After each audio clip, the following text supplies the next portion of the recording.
यहाँ आपको अपडेट करेंगे। पेशावर के इलाके हयाताबाद से लापता 4 भाइयों की बाजियाबी केस में अहम पेशरफ्त सामने आई है। पेशावर हाईकोर्ट में दायर केस वापस लेने की दरखास्त दायर कर दी गई। मजीद जानते हैं डॉन न्यूज़ के नुमाइंदे अब्दुल हकीम से। जी अब्दुल हकीम, बताइएगा दरखास्त में क्या मौक़िफ़ इख्तियार किया गया है?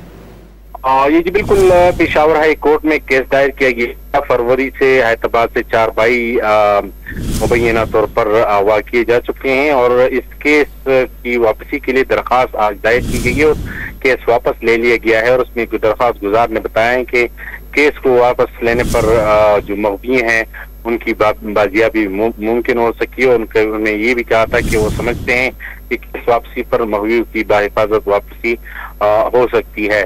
तो आज उनकी जो अहले खाना थे उनकी जानिब से दरखास्त दायर की गई और दरखास्त में उन्होंने इस्तदा की कि वो जो केस चल रहा है पेशावर हाई कोर्ट में 4 भाई की वो वापस लें।